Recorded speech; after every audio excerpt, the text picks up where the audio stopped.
Сәлем қыздар, бүгінгі тақырып жөтел.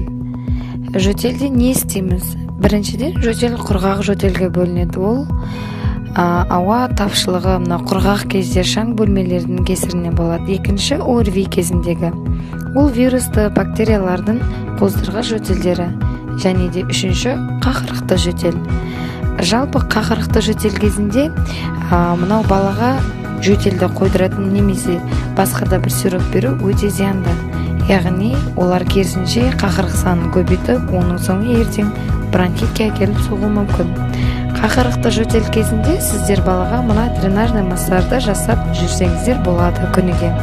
Және де баланың қимыл қозғалысын шектемей, көп жүгіртіп ойнатсаңыздар, бала дені сау, қақырықты жақсы шығарып, күресіп жеңе алады жөтелді.